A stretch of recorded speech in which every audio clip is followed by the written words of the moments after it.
গল্পের নাম অভিশপ্ত পুকুরের ফাঁদ। গ্রামের নাম ছিল পল্লবপুর। সিলেট জেলায় এক ছোট্ট গ্রামে পাহাড়ের পদদেশে নদী আর জঙ্গলের কাছে গড়ে উঠে এক নিরিবিলি বসতি। সেখানে থাকতো গ্রামের সহজ সরল মানুষরা, যাদের বিশ্বাস ছিল বিভিন্ন ধরনের অলৌকিক ঘটনা এবং ভূতের কাহিনীতে। কিন্তু কেউ এইসব কথায় বেশি গুরুত্ব না দিয়ে তাদের দৈনিক জীবনযাপন করত। তবু পল্লবপুরের কিছু স্থান ছিল যেখান থেকে অদ্ভুত একটা শক্তি ছড়াতো। এমনই একটা জায়গা ছিল গ্রামের বাইরে পুরনো পুকুরটি। এই পুকুরটির বিষয়ে গ্রামের নানান রকম গল্প ছিল।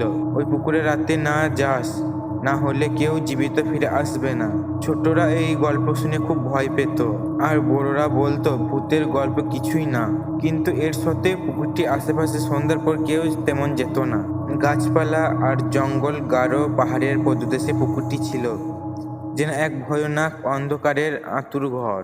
একটা সময় গ্রামের খুবই সাহসী ছেলে এবং সাহসী তরুণ রাহুল এই পুকুরের সম্পর্কে কৌতূহলী হয়ে পড়েছিল।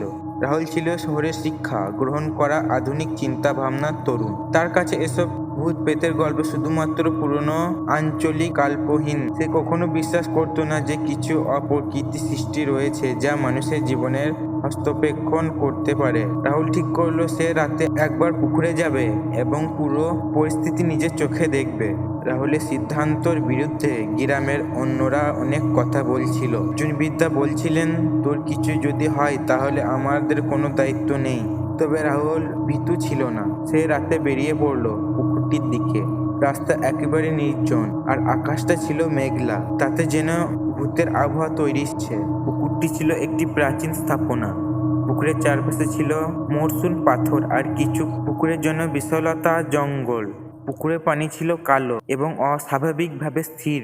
রাহুল পুকুরের ধারে গিয়ে অনেকক্ষণ দাঁড়ালো। হঠাৎ সে অনুভব করলো পুকুরের আশেপাশে কিছু অদ্ভুতভাবে শান্তি বজায় রয়েছে, যা তাকে ভীষণভাবে অস্বস্তি বোধ করছে। তার মনে হলো যেন কিছু অদৃশ্য শক্তি তাকে অনুভব করছে। যতক্ষণ সে পুকুরের কাছে দাঁড়িয়েছিল ততক্ষণ তার মনে হচ্ছিল একটা কিছু আলাদা ঘটছে। পুকুরের পানি হঠাৎ দুলতে শুরু করলো। প্রথমে মনে হলো এটি কোনো অস্বাভাবিক ঢেউ বা বাতাসের কারণে হচ্ছে, কিন্তু না। খুবই দ্রুত রাহুল বুঝতে পারলো কিছু অদ্ভুত ঘটনা ঘটছে। পুকুরের পানি এক মুহূর্তের মধ্যে কালো হয়ে গেল এবং কিছু অদ্ভুত গন্ধ ছড়াতে শুরু করলো। রাহুল তখন স্ট্রেট হয়ে দাঁড়িয়েছিল। হঠাৎ পুকুরের মাঝখান থেকে একটা নারী রূপরেখায় উঠে আসতে লাগলো। প্রথমে তার চেহারা অস্পষ্ট ছিল, তবে ধীরে ধীরে তার মূর্তি স্পষ্ট হতে শুরু করলো। সে ছিল এক সুন্দরী নারী। তার চোখ দুটি ছিল লাল এবং মুখটি অসীম অন্ধকারে ডুবেছিল। তার চুলগুলো ছিল এলোমেলো।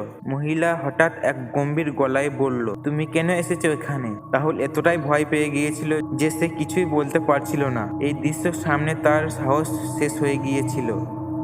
মহিলা তখন আরো এক ধাপ এগিয়ে এসে বলল, তুমি কি ভাবছো আমার কাহিনী শুনে তুমি ভয় পেয়ে তুমি পালিয়ে যেতে পারবে? আমি তোমাকে বন্ধন করে ফেলবো। এরপর সেই মুহূর্তের মধ্যে পুকুরের পানির মধ্যে হাওয়ার মতো মিলিত হয়ে গেল। রাহুল তখন বুঝতে পারলো না যে পুকুরে কিছু অপ্রকৃতি শক্তি বাস করছে যা মানুষের জীবনকে বিপদে ফেলতে পারে। ভয়ের কারণে তার শরীর অবশ হয়ে গিয়েছিল। সে আর কিছুই ভাবতে পারছিল না। রাহুলের কপাল তখন ঠান্ডায় ঘাম ছুটছিল, তার পা যেন শক্ত হয়ে গিয়েছিল। সে অস্থিরভাবে দ্রুত পুকুর থেকে সরে যেতে শুরু করলো, কিন্তু যতই সে সামনের দিকে এগিয়ে যাচ্ছিল ততই মনে হচ্ছিল যেন কিছু অদৃশ্য শক্তি তাকে ধরতে চাইছে। হঠাৎ তার পেছনে একটা অদ্ভুত গর্জন শোনা যেতে লাগলো, তাতে যেন একটা মহিলা কাঁদছে। তুমি আমার শেষ সুযোগ নিয়ে এসেছো, তোমাকে আমি যেতে দেব না। রাহুল পেছন ফিরে দেখলো, কিন্তু কিছুই ছিল না। তার পুরো শরীর তখন থরথর করে কাঁপছিল। সে বুঝতে পারলো পুকুরের কাছে কোনোদিন তাকে আসা উচিত হয়নি ছিল। হেঁটেছিল, কিন্তু সে জানতো না কিছু অদৃশ্য শক্তি তাকে অনুসরণ করছে।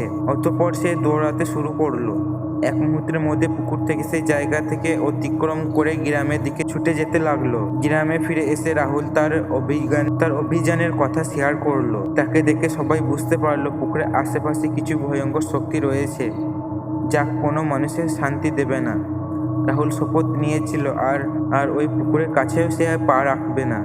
এরপর থেকে পল্লবপুরের মানুষ আর কখনো ওই পুকুরের কথা তেমন উচ্চারণ করেনি। সবসময় সতর্কতা থাকতো। আর রাহুলের অভিযানের কথা শোনার পর গ্রামের কোনো নতুন মানুষও পুকুরের দিকে যাবার সাহস পায়নি। এভাবে পুকুরটির অভিশপ্ত ভয় এবং ভূতের কাহিনী পল্লবপুরে এক অন্ধকার রহস্য হিসাবে রয়ে গেছে। আজও রাতের অন্ধকারে কেউ যদি সেই পুকুরের কাছ দিয়ে যায়, তাদের মনে হয় সেখানে কেউ তাদের দিকে তাকিয়ে আছে। অভিশপ্ত পুকুরের ফাঁদ এমন একটি গল্প যা আমাদের শিক্ষা দেয় কিছু ঘটনা কখনো কখনো আমাদের জন্য অজানা রূপে বিপদ সৃষ্টি করতে পারে। আমাদের উচিত অজানা স্থানকে সম্মান জানিয়ে নিরাপদ দূরত্ব বজায় রাখা।